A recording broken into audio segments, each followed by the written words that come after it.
Bem-vindos ao programa Débora Histórica de 12 de dezembro de 2024.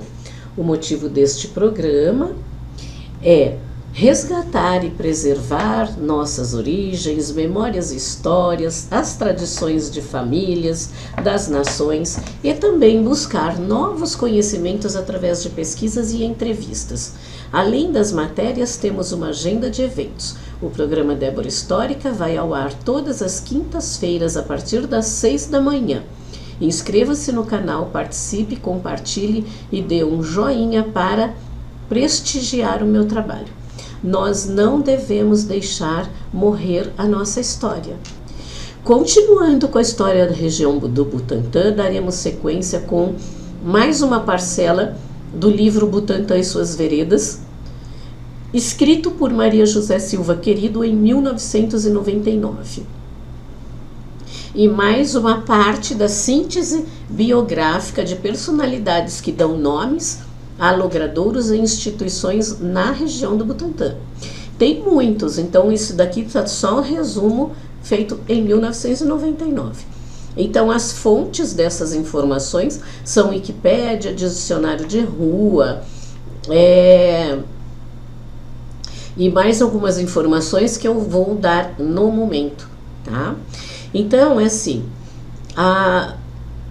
o site também dos Correios eu aproveitei e eu já fiz algumas pesquisas, né, que estão no roteiro histórico do Butantã, idealizado pelo COCID, que é o Comitê de Civismo e Cidadania da Associação Comercial de São Paulo, lançado em 23 de junho de 2023 na Distrital Sudoeste, ok? Então vamos lá. A primeira, Eliseu de Almeida, que também está no roteiro. Foi um guarda civil nascido em 21 de setembro de 1927 em São Paulo, sendo admitido em 11 de setembro de 1947 como estagiário. Em 10 de março de 1948, foi elogiado pelo espírito de disciplina, garbo e correção durante uma visita do general Eurico Gaspar Dutra, presidente da República na época. Em janeiro de 1950, foi promovido à segunda classe por merecimento. Sacrificou a própria vida num incêndio ocorrido na Avenida São João, tentando socorrer outras pessoas. Por este ato heróico, foi promovido pós-morte ao posto de primeira classe. Ele faleceu em 21 de setembro de 1950, aos 23 anos de idade, em decorrência da tentativa, né, ou do salvamento dessas pessoas, ok? E a Avenida Eliseu de Almeida, em sua homenagem, ela pertence ao distrito da Vila Sônia, na região do Butantã. O nome anterior era Avenida F e ela inicia na Avenida Caxingui, na altura da rua Grupiara e da Praça Euclides Parentes Ramos, e termina na Avenida Pirajussara. Então vamos falar de Francisco Morato agora. Francisco Antônio de Almeida Morato nasceu em Piracicaba aos 17 de outubro de 1868. Foi advogado, jurista, professor e político. Eu só vou fazer uma correção aqui, porque em 2 vídeos anteriores eu tinha falado que ele era Antônio Francisco, mas ele é Francisco Antônio, ok? Estudou Humanidades no Colégio Moretson, prestando exames preparatórios no curso anexo da Faculdade de Direito de São Paulo, na qual matriculou-se em 1884, recebendo o grau de bacharel em 1888. Em 1899, ganhou notoriedade ao defender com sucesso o homem acusado de ter assassinado o pintor Almeida Júnior. Ainda em Piracicaba, exerceu a profissão de advogado, ocupando também os cargos de promotor público, vereador por 2 vezes entre 1899 e 1901, e 1905 e 1907, inspetor escolar e provedor da Santa Casa de Misericórdia. Transferindo-se para São Paulo, foi um dos fundadores da Ordem dos Advogados de São Paulo, tendo sido eleito seu primeiro presidente, função que ocupou de 1916 a 1922, e de 1925 a 1927. Também foi promotor público, membro do Instituto Histórico e Geográfico de São Paulo e professor da Faculdade de Direito de São Paulo, da qual também foi diretor entre 1935 e 1938. Na política, foi deputado federal pelo Estado de São Paulo em 1930 e secretário da Justiça e Negócios do Interior durante a interventoria de Marcelo Soares. Aprovado em concurso, foi nomeado professor substituto da 7ª seção da Faculdade de Direito de São Paulo em 1917. Em novembro de 1918, tomou posse da cadeira e recebeu o grau de doutor. Em outubro de 1922, assumiu a cátedra de Prática do Processo Civil e Comercial. Na órbita política, foi fundador do Partido Democrático, eleito deputado federal em 1927, tendo sido um dos organizadores da Frente Única de 1932, com destacado papel no movimento constitucionalista. Foi também presidente do Tribunal de Ética Profissional. Então, o movimento constitucionalista foi o vídeo que eu fiz sobre o MMDC, Martins Miragaia, Drauzio Camargo e Alvarenga. Jubilado na cadeira de Direito Judiciário Civil, foi-lhe conferido o título de professor emérito. Após a Revolução, no período de 1932, após a Revolução, no período de 1932-1933, esteve exilado na França e em Portugal. No período de 1935 e 1938, foi diretor da Faculdade de Direito de São Paulo e recusou a presidência do Estado, aceitando.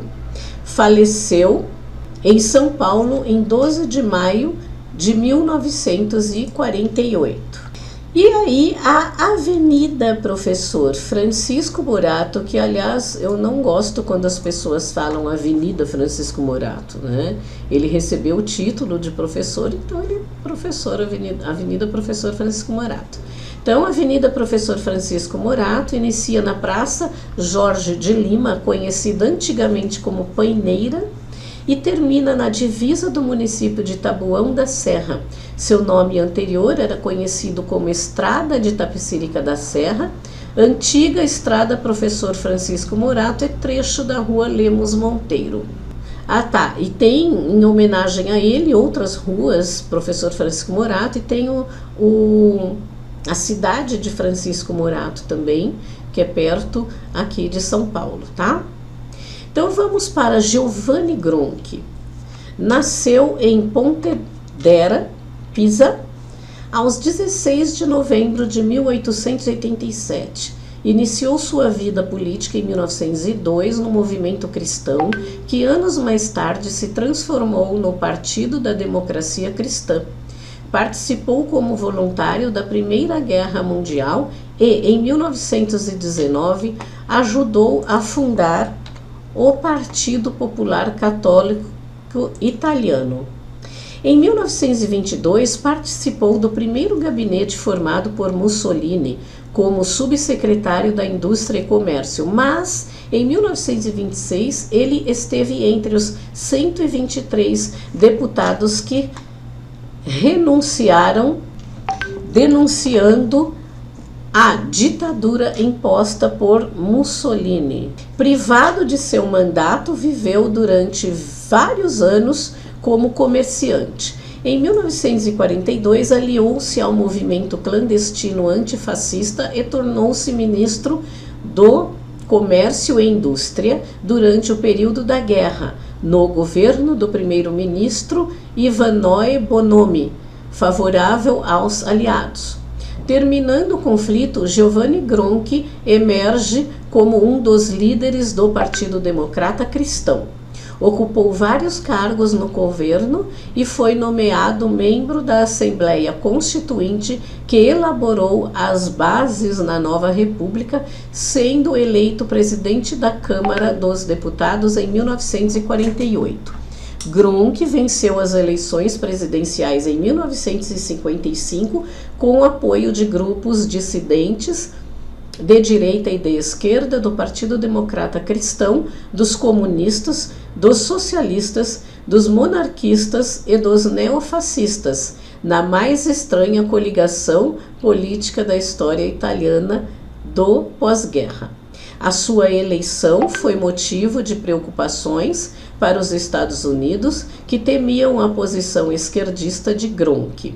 Em sua atuação como presidente da Itália, Giovanni Gronchi deu especial atenção à política externa, tendo visitado o Brasil e São Paulo no ano de 1958.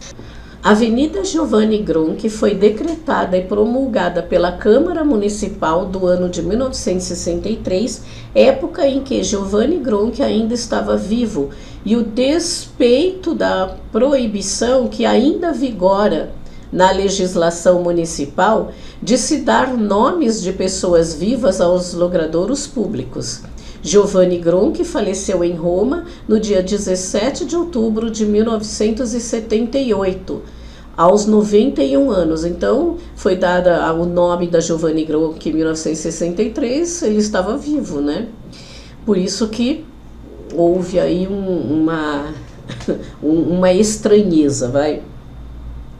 A mesma lei 6.212 de 1963 determinou que as placas denominativas deveriam conter os seguintes dizeres: Avenida Giovanni Gronchi, presidente da República da Itália, visitou São Paulo em 1958. O nome anterior da avenida foi Avenida D3 e D8. Inicia na Avenida Morumbi e termina na Avenida João Dias, também no Morumbi, na Vila Andrade. Enio Barbato nasceu em 23 de junho de 1919. Foi professor associado na Clínica Médica e chefe da Clínica do Serviço do Professor Luiz Venere Decour, segunda Clínica Médica do Hospital das Clínicas da Faculdade de Medicina da Universidade de São Paulo. Desempenhou atividade médica e científica excepcional. Realizou relevantes trabalhos de pesquisa, tendo como expressão internacional o mapeamento epicárdio eletrocardiográfico por meio de eletrodos diretos. Trabalho publicado com destaque na revista Circulation. Sempre interessado na correção clínica e exames complementares, publicou um livro acerca do significado clínico da nomenclatura eletrocardiográfica. Em colaboração com Zarco Caramelli, significado clínico da nomenclatura eletrocardiográfica, em colaboração com Zarco Caramelli. Foi editor do livro em homenagem ao professor Luiz Venere Decour, ao decorrer dos seus 15 anos de cátedra. Recentemente, completando o acervo do Museu de História da Medicina da Associação Paulista de Medicina, foi inaugurado um painel em homenagem aos colegas de origem italiana, como fotos de 20 profissionais, inclusive de Enio Barbato, que se destacaram em nosso cenário médico. Em sua curta vida como veranista, Bertioga empreendeu campanha de cunho social significante a fim de construir albergue para meninos carentes que passavam férias na praia. Quis a providência ou o acaso que se instalasse o Museu do Folclore e a Praça Dr. Enio Barbato, que é a praça no Caxingui, que é a casa do sertanista. Assim, o visitante desconhecido, ao tomar conhecimento e se emocionar com tradições e ou crenças populares de nossa identidade, tão a gosto de Enio Barbato, mesmo insensível e indiretamente, pode estar prestando tributo à personalidade humana do patrono daquele logradouro público. Algumas notas aqui, tá? Esta biografia é de autoria do acadêmico Paulo Jorge Moffa, titular e emérito da cadeira número 26 da Academia de Medicina de São Paulo, sobre o patrono de Ênio Cosimo Damião Barbato. E aqui, pequenas inserções e adaptações do texto ao perfil desta sessão, assim como as notas de rodapé, foram feitas pelo acadêmico Hélio Begliomini, titular e emérito da cadeira número 21 da Academia de Medicina de São Paulo, sob o patrono de Benedicto Augusto de Freitas Montenegro. Dele falou o professor Luiz Venere de Cur, companheiro de trabalho por mais de 20 anos, viveu e prestigiou os passos iniciais da minha cátedra em 1950, e depois todo o seu caminho em dedicação verdadeiramente filial, lúcida e entusiasta, que jamais declinou, apesar das apreensões e da doença. Nela obteve os graus universitários de doutor em medicina, de docente livre, em clínica médica e de professor adjunto. Nela, ocupou sucessivamente os cargos de assistente efetivo de chefe da seção de cardiopatias adquiridas, de chefe de clínica, de professor substituto. Nessa vivência, publicou cerca de 6 dezenas de trabalhos científicos de alto valor, muitos dos quais representando conquistas definitivas para a medicina.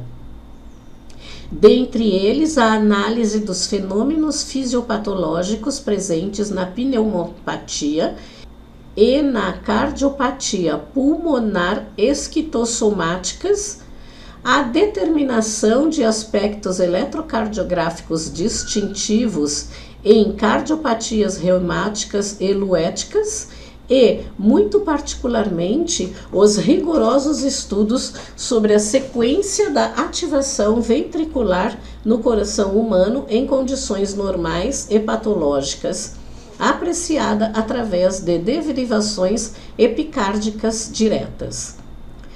Sua inteligência e sua penetrante curiosidade científica levaram-no à constante indagação dos fatos, concretizando-se planos que, em promessas e preliminares de novos trabalhos, nem sempre infelizmente completados, dado a doença que o abalara pela primeira vez há cerca de 12 anos.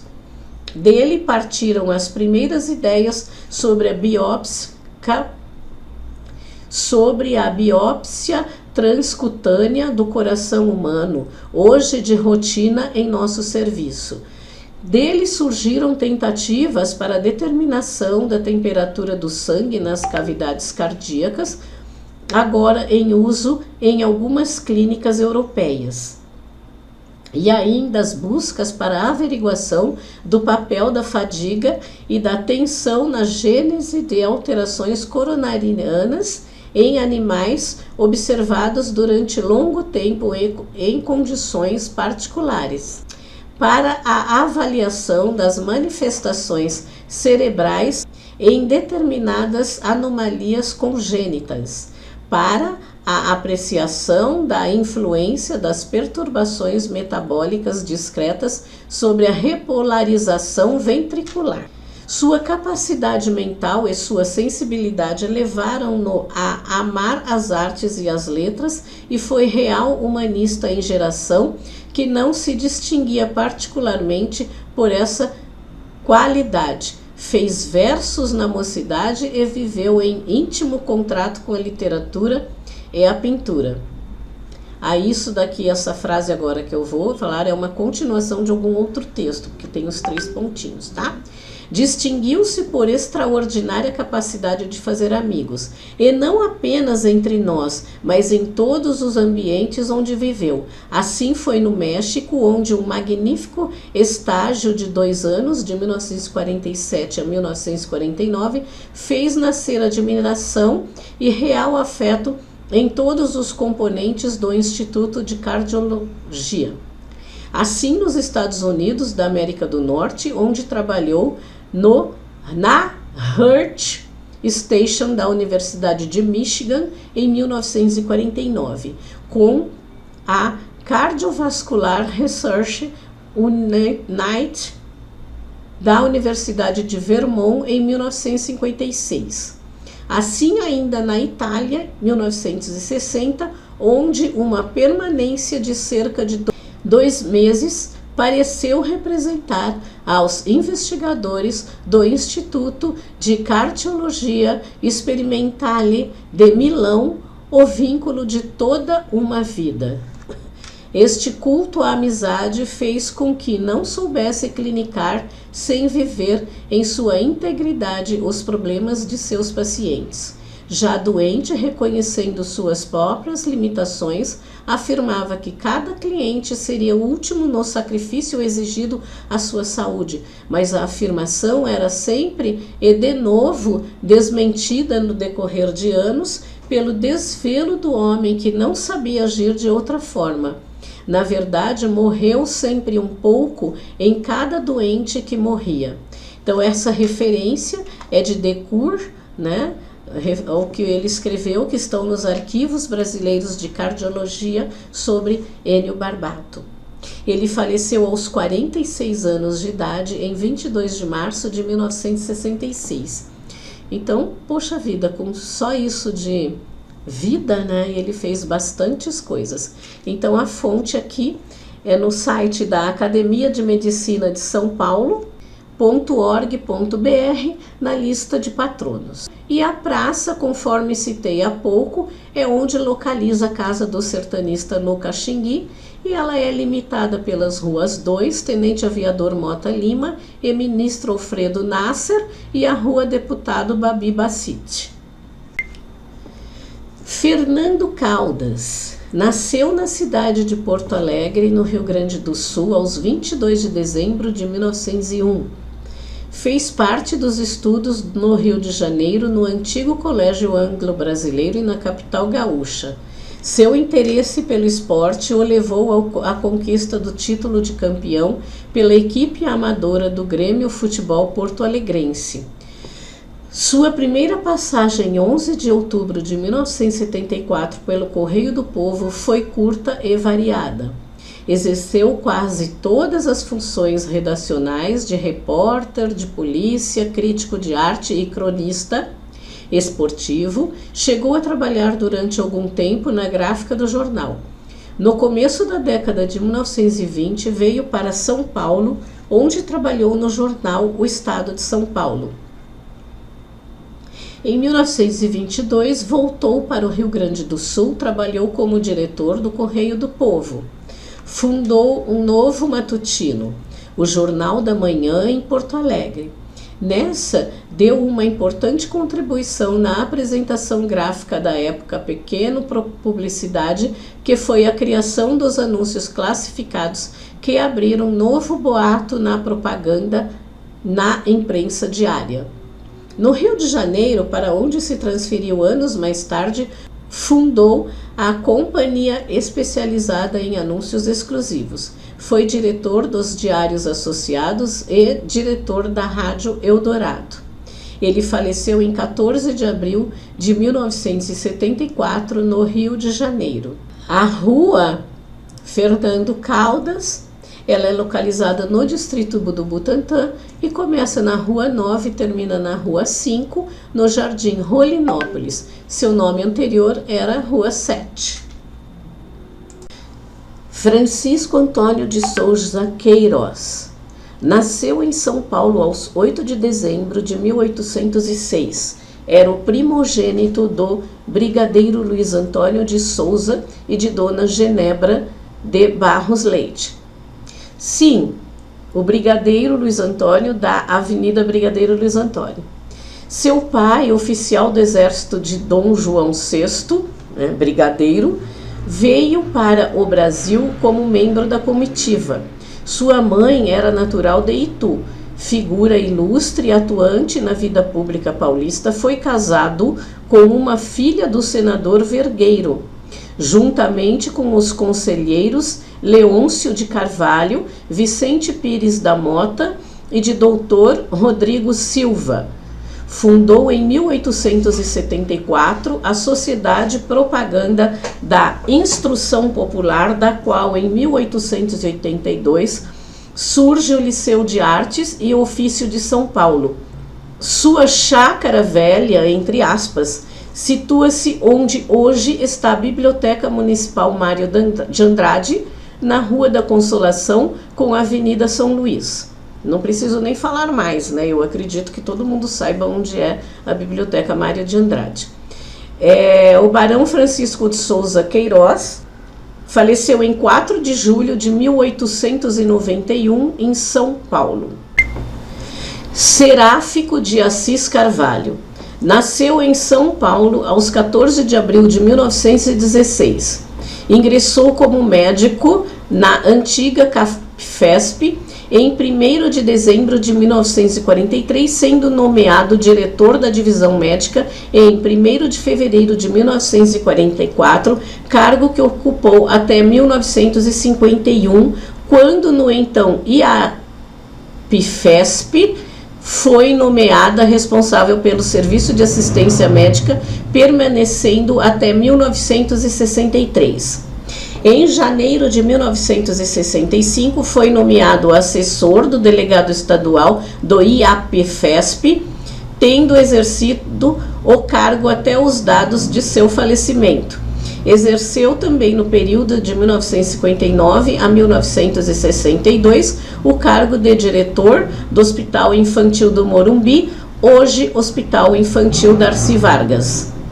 Ele faleceu em 30 de setembro de 1965. Esta rua Seráfico de Assis Carvalho, ela começa na Avenida Comendador Adi Boares e termina na Rua Professor Eduardo Monteiro e fica entre as ruas E7 e Professor Luiz Oliane. Os nomes anteriores eram Rua F4 e F5.